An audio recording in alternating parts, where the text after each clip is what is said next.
The following story is meant for mature audiences. Discretion is advised. Previously on Digimon Protectors. On the morning of August 1st, 1995, Captain Archer, while on his way home, is stunned to see an unidentified anomaly in the night sky that is the digital world revealing itself for the first time in the skies of Earth. He is almost struck by a speeding vehicle in the middle of the street that too is distracted by the sights above. Saved at the last second by Jennai, they are confronted by his rival Railius and attacked. Archer manages to defend himself from Railius' copies, but is cornered again by the incensed fallen agent. Railius summons a Digimon named Dokugemon to rip him apart as reward for his defiance. Despite the odds far and away against him, Archer is determined to survive. Click above to the last chapter or start at the beginning. Now on to Chapter 2, Dangerous Questions. The most serious mistakes are not being made as a result of wrong answers. The true dangerous thing is asking the wrong question.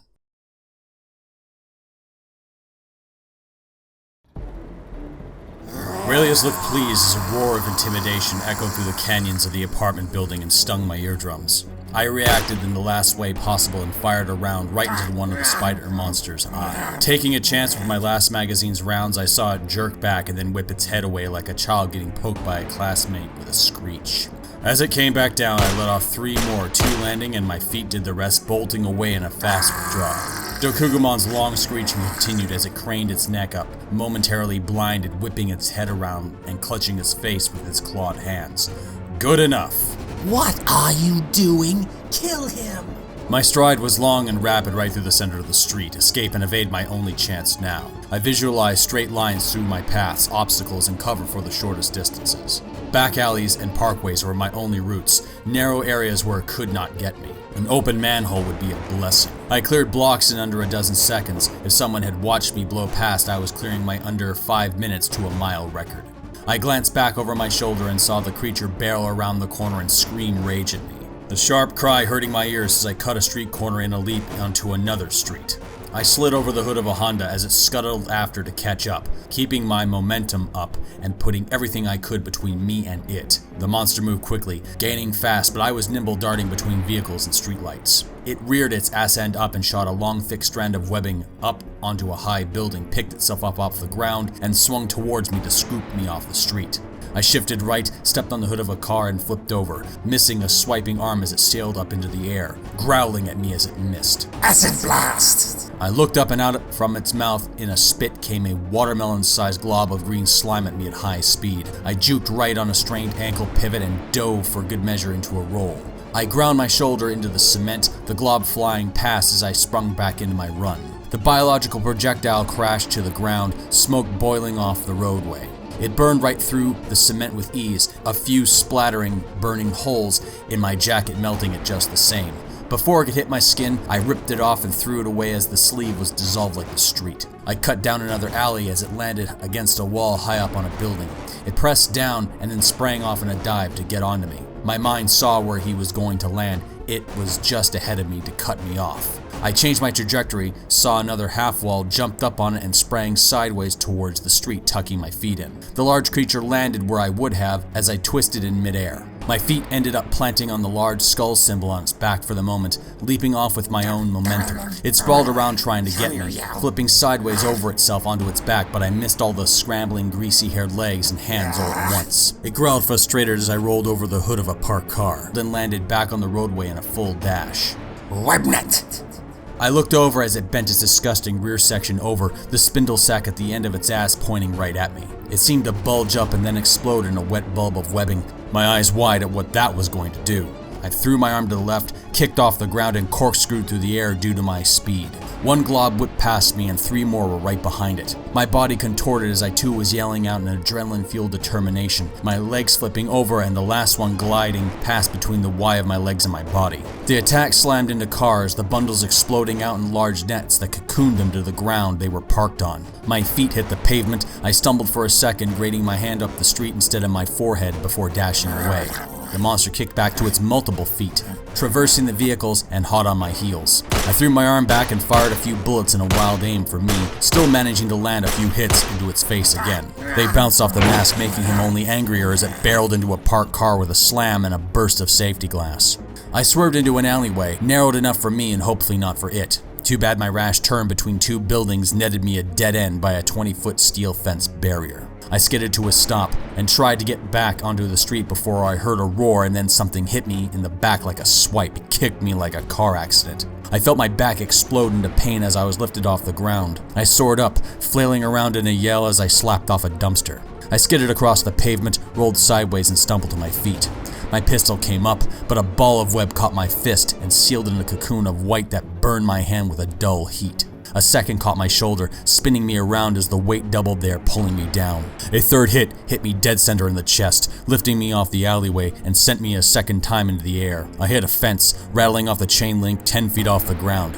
Suspended, I felt the crushing tense webbing against my chest start to harden. Breathing was almost impossible. The monster arachnid clawed its way towards me along the walls and ground, squeezing through the alleyway to get closer. I aggressively writhed around trying to break free, the guttural growling getting closer as I took my only free arm that had my knife to get loose. I started slashing at the webbing, sawing through the gap between my hand and the fence, the thick material like hot glue.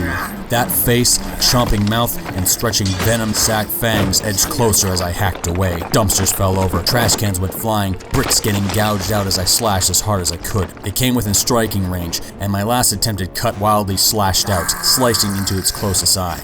It hit, sunk in an inch, and the beast cried out angrily, rearing its head back and then chomping down on my knife arm.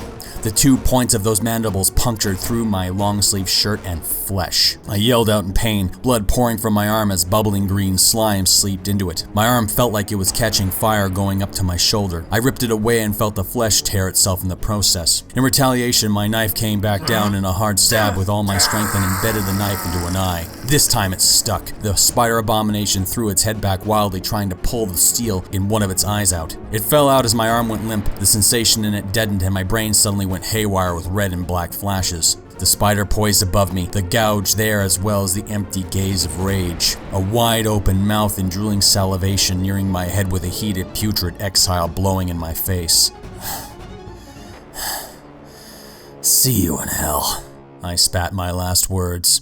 Vengeful daggers! A dozen throwing daggers shot out from above my head, trailing purple light behind each pommel and drove themselves deep into the middle, back end, and face of the monster. It squirmed and screamed out in pain as a flash of something in what looked like a leather-clad armor and whipping black canine tail out of the back flash past with a streak of steel and neon. The monster's face split in two in a perfect thin line, and then without a second more sound burst into nothing but energized cubic particles.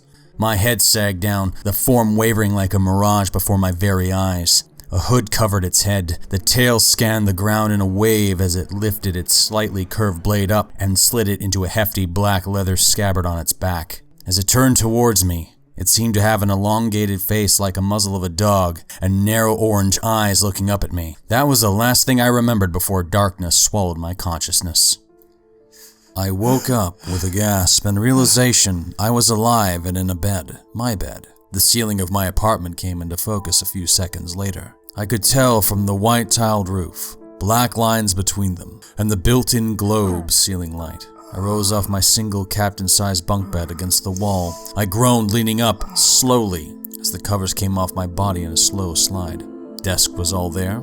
The upgraded IBM computer devoid of any papers for security reasons. Safe, dial-equipped filing cabinets all around the room, organized in uniform. All full to the point I might need another soon. From the open window I heard the city buzzing, the tweets of birds, and the sharp beeping of car horns breaking through the residential zone static. The radio was playing the mundane day's news, updates on traffic and the local story of the day. It was 10 after 12.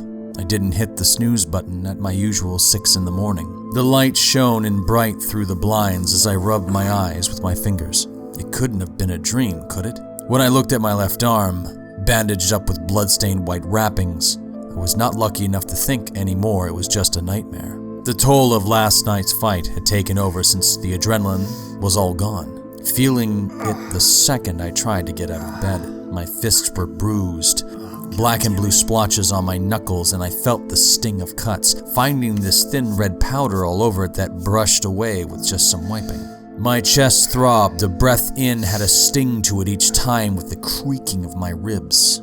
The back of my head was crusty, the cut there healed but left a brown stain on the white pillowcase. My spine tingled, and if I leaned the wrong way, I felt a jolt of lightning shoot up it. I rolled my legs over the side. They were heavy as tree trunks from the sprinting. I felt groggy, my stomach was raw and churning cravings for food as I stood up. I held my stomach with my hand, feeling linen wraps around it from my ribs for support. On the nightstand, there were a bunch of prescription painkillers, muscle relaxers, and other first aid kit items that look used, including a suture and stitching thread. Primitive bowls scattered the nightstand as well, a mortar and pestle with the residual red grinded powders inside it of a plant that I did not recognize. Someone did some medical work on me. Who? Wait for him outside and I'll talk to him, if he wakes up. A voice from the living room probably answered the question. I got up and walked over to the door in a sluggish manner, seeing my pistol on the desk near the keyboard. It was mostly intact. The magazine was out and the slide was all the way locked back. Left safe.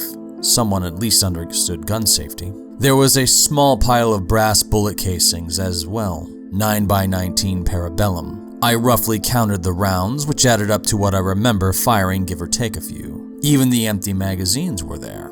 My Rec K-bar was present right next to it, completely unusable with the melted gouges and bent tip.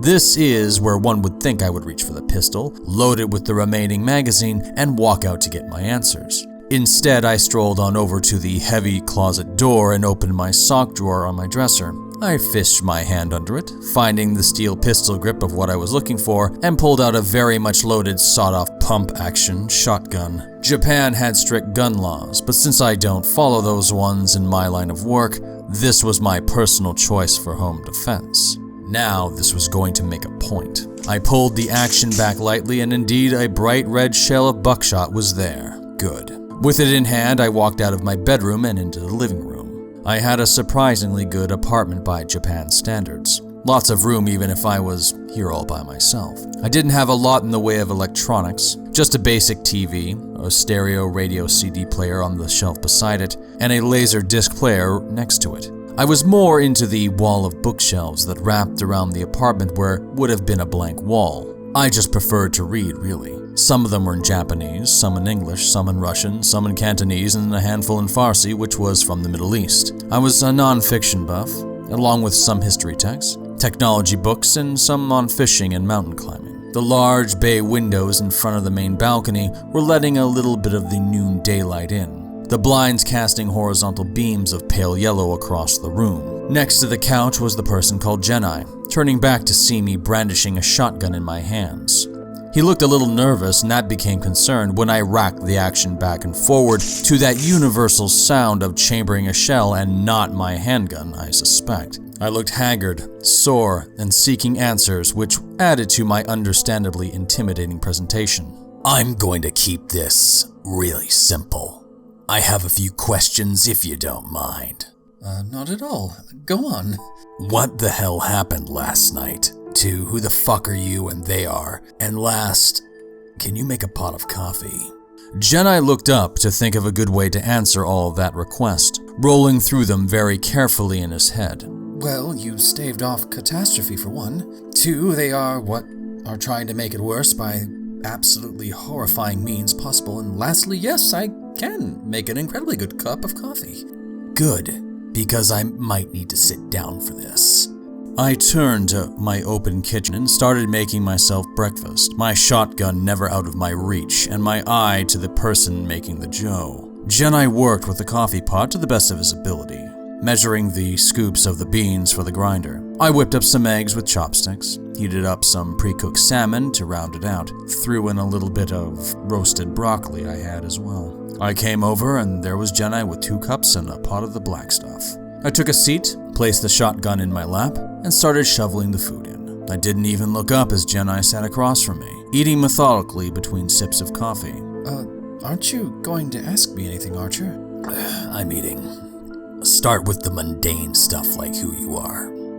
While Jennai was sitting there, completely perplexed at my actions, all of this was deliberate on my part. I was sitting across from him. I was keeping calm. I was playing it like it was any other day.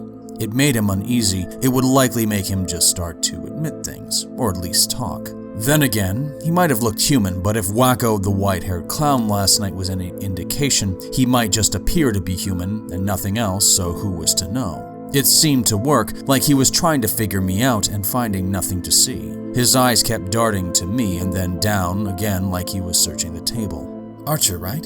Indeed. Now give me my wallet back. How did you know I had your wallet? How else did you find my address or name? Who are you, since I'm just as curious? Jennai flinched, but as the wave of reason caught up with him, it explained a hell of a lot, and he probably wouldn't have gotten in without my keys considering the door bolts on it, that you would have had to either remove the door or blow it off the hinges. How he bypassed the alarm panel next to the door I would like to find out. Jennai produced my light tan leather wallet from inside his robes. I politely took it back, flipped through it, and found everything still there, leaving it on the table next to my plate. Oh, sorry. To answer your question, my name is Jennai. I am the leader of the Digital Order, protector and agent of the balance of the digital world. So, you're not from this plane of reality, is that what you're telling me? Because you're differentiating the digital world from this one, am I hearing you right? Didn't you notice the Digimon who attacked you? What could you possibly have thought that was? Head injury, drug hallucination, or I finally snapped and I'm now full of happy juice in a psych ward. Perception is reality after all in a lot of cases. As much as all that was hyperbolic, it was the only way to approach this. Panicked or wide-eyed speculation wasn't going to help the clear intentions of that Railius guy last night at all. He didn't need to twirl his non-existent mustache at me to get his point across. I had to believe my senses, and all of this was reality shredding, but I had to believe what I was experiencing to be real and genuine. My own mind had a full legal disposition of inquiry as to what I saw, how it worked, and everything else physics-defying thing I had seen. It would have to wait because the inquiry to another world existing was not the most pressing issue. Fair enough. Well, it may be hard to believe, but there is a world in parallel to yours. A separate reality comprised entirely of nothing but digital information in physical form. It's been in existence for us for tens of thousands of years. For you, maybe a few decades at most. I put my chopsticks down, placing them neatly in a row on the plate, and even squared them off to make them neat. I crossed my fingers, leaned in slowly, and gave him an obvious look. Yes, it does sound absolutely insane what you just said to me, Jennai. But unless I am on the most powerful drug concoction known to man, and my senses weren't completely off up until including this point, I'm going to go with the simpler option and just believe you. Or until the drugs wear off.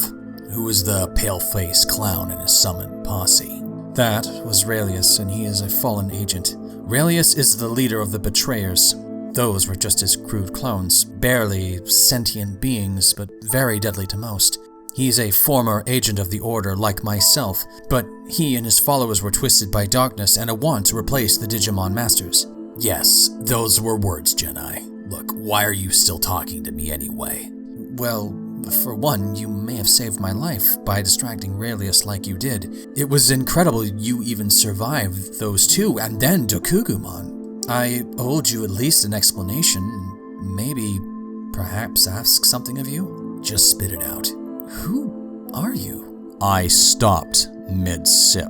I stared into the small pool of coffee that was left, the dark liquid a suitable metaphor for my bitter vast void of existence at times. You can't look into it unless you're inside it, and even then it's almost impossible to see the answers you seek.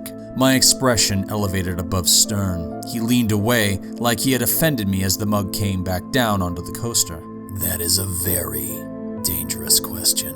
Why? Okay, Jay, if you're going to say anything, remember your briefing all those years ago. Vague but concise. Like that really meant anything. Anyone could spill their guts to anyone about working for whatever agency of the day they were, or whatever classified information they may or may not know. There was no mythical lightning to strike you down if you did. Just the hammer of the Judge Advocate General if they found out, and that might as well be Thor bringing the thunder, so to speak. It is the discipline, the silence, and the subterfuge that kept people in my line of work alive. Thus, you followed it. Since this guy could have killed me at any time instead of dragging me home and patching me up, why not let on a little? See if I get more. My profession is dangerous, and telling people about it puts them at risk more than me. If you looked at my wallet, you'd just see another American living in Japan. An analyst at some mundane government office doesn't exactly fit what you're seeing, I'm sure. You don't strike me as the office type, that's for certain. I'm a captain in the US military. I'm on loan to Langley, or NSA, depending on who needs me. You're a soldier? For over a decade, but I'm not running through the deserts hunting Scud missiles anymore.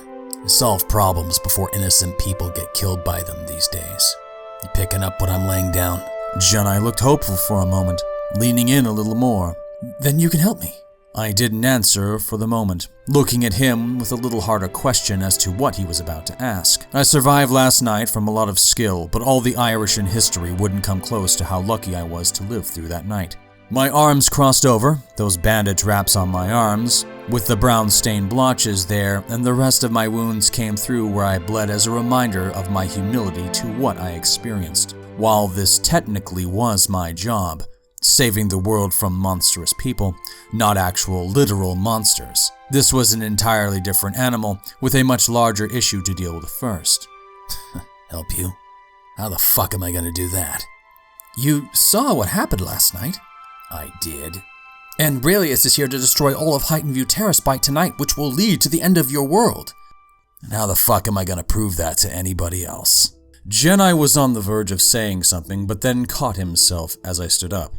Plate in one hand and shotgun in the other. I had finished eating, and this would be a suitable demonstration, simplified as it was among all my other questions I shoved to the side for the moment. I wouldn't be standing here if I was simply good at punching holes in paper with lead, or hand-to-hand combat. Being smarter than my adversaries is what keeps me breathing, and gathering critical information is more important. As good as I am, none of it means anything if I can't prove a threat is real to anyone. The threat is real, Captain. Real as anything you've seen.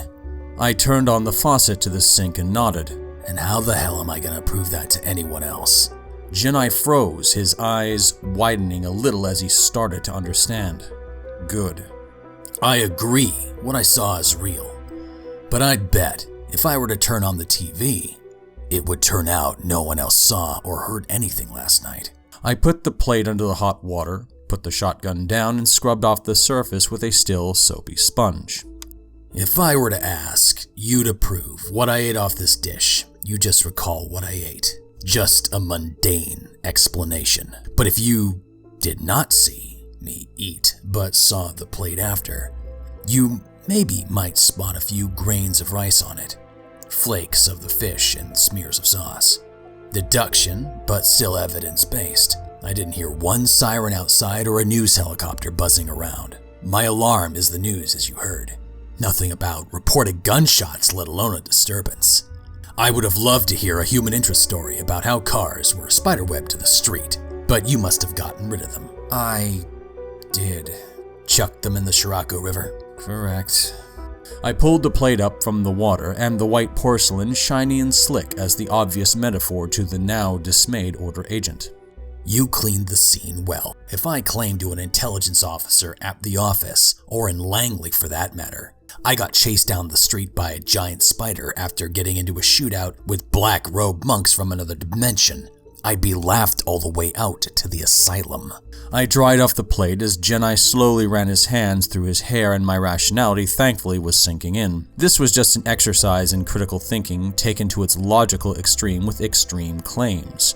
Even if you saw aliens and no one else did and no other evidence existed, you have to admit you didn't see aliens because there is no evidence to such a fantastical event. It would be like saying the fish I ate was a piece of the Loch Ness Monster and prepared for me by Princess Diana.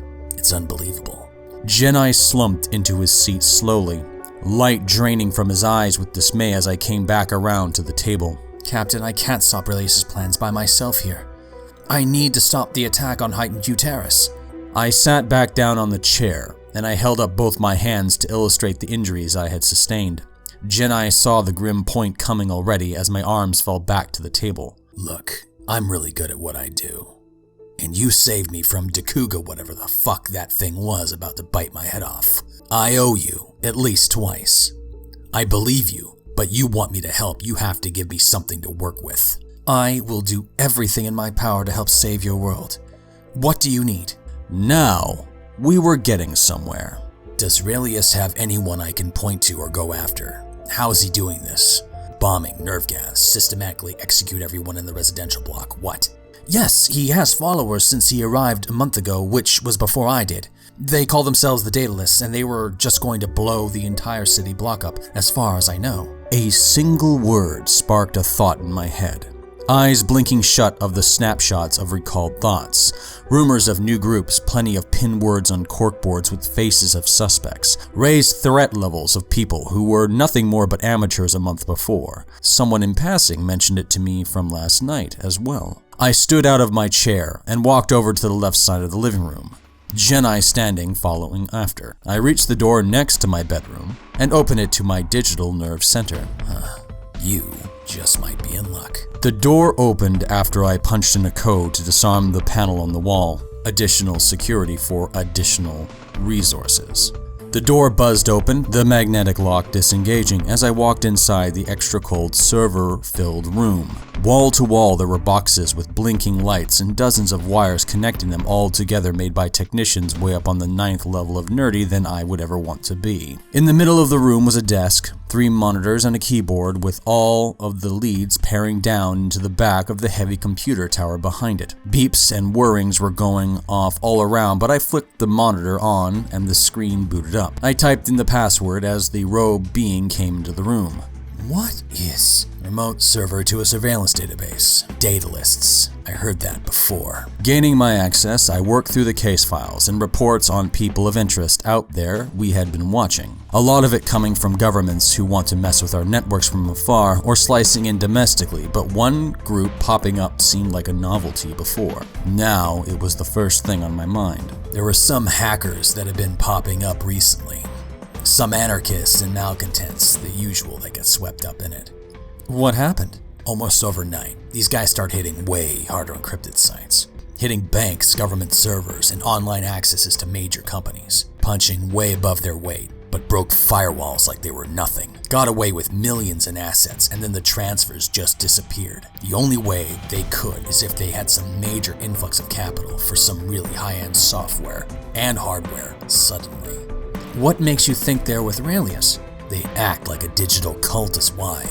And now they're talking about going completely digital. Sounds like something your friend might preach. Jennai started to walk around the room a little more, reaching out to touch some of the wires with fascination, running his palms on the dusty tops of server boxes and listening closely to the hums. I took a few careful looks back at him, curious to what he was doing. What? Never seen computers before? These make up my world. This alone could make a continent and probably does. Which one? I need you to focus. If I can find a lead on these guys and start shouting up some change to get some attention, I might be able to help you. Jennai turned to me and saw some of the information flash across the screen, coming around the side and looking at it flashing by. This is promising. The best news I've seen yet. I know a local reporter that was doing an expose on cults in Japan. Why do you know him?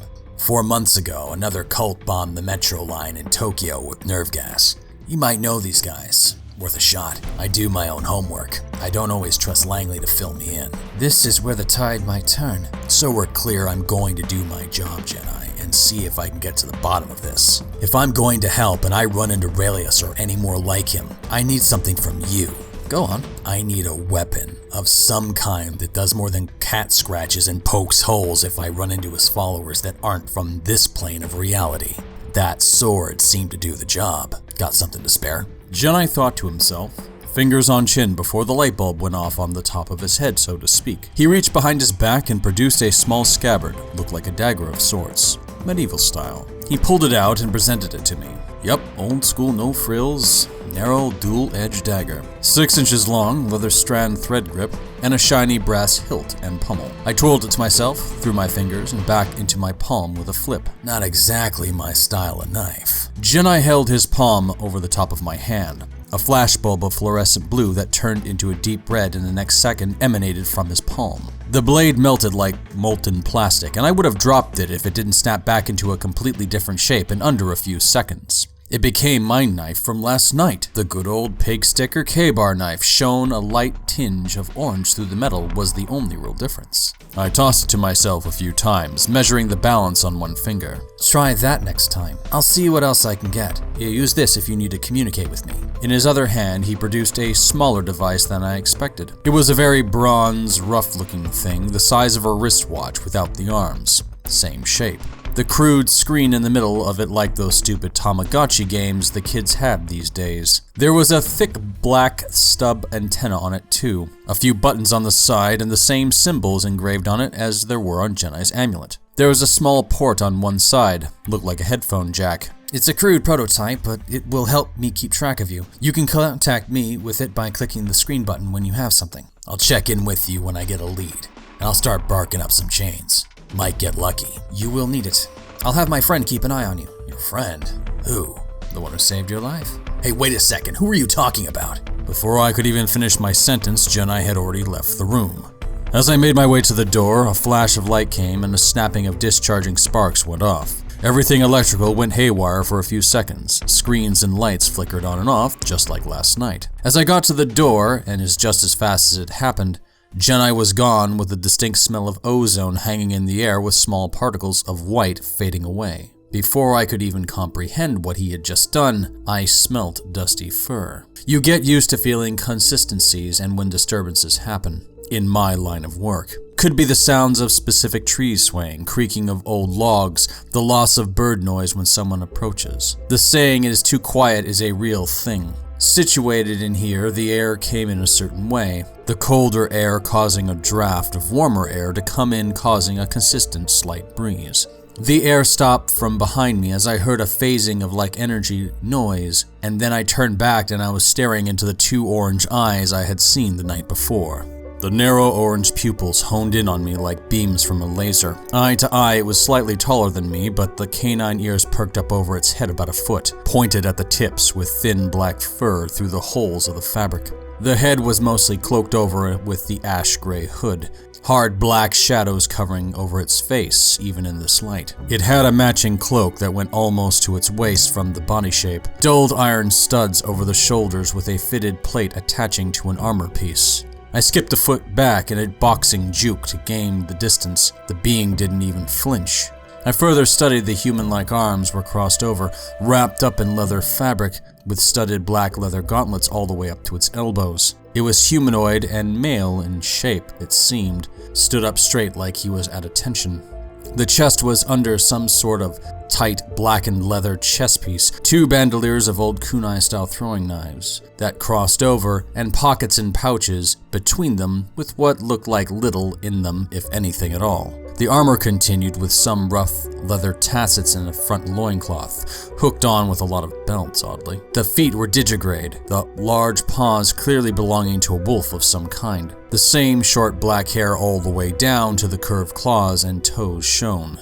The tail swayed side to side, the arms unfolding to show the thick four fingers and thumbs tipped off by a blunt claw, belonging to a canine of some kind. How did you get past me? That was impossible. Right before my eyes, he started to phase out of my sight, splitting into fragmented lines before snapping out of existence. I took a guess and whipped my head around, the same phenomenon happening except in reverse, leaving him standing the same as he was before except behind me. Bent space-time? Illusion? Whatever it was, if anyone on Earth could do that, you could end wars. Something I can do. Any other burning questions? We were silent for the moment. The eyes glow from behind the hood even in this well-lit room, clear to see. I couldn't see inside of it at all except what looked like the end of a dog's nose. Since you're here, I suppose you were the one who saved me last night in the alley. It was right out of a comic book or something what you did. Amazing.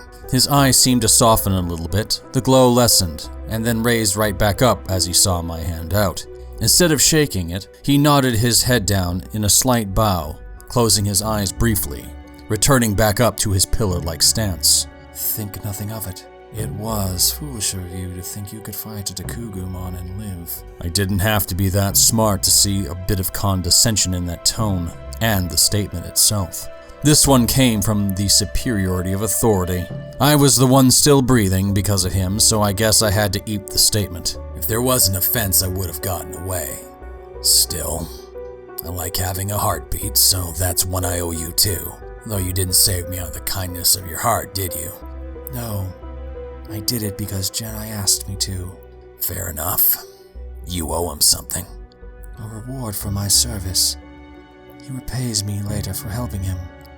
Now he asked me to stay here and watch you. Means to an end. You got a name? He slowly took off that hood and mask, both hands pulling the fabric away from the bridge of his muzzle all the way down the front of his face. He pulled his ears back down and revealed the face of a canine with way more humanoid features than I would have expected. A thick muzzle halfway between a jackal and a wolf. The thin fur and thick throat and snout indications of both popping through. Those orange eyes slowly faded in the light, but they remained as piercing as could be. There was a scar down the left side of his eye, and the expression that was of annoyance that he had to indulge my curiosity as best as I could tell. My name is Cyrusmon, the Shadowed Ranger of Server. Up to this point, my mind was churning through a lot of information, swelling in the back of my subconscious. Most of it was in the form of my reality, slowly encroaching on breaching insanity.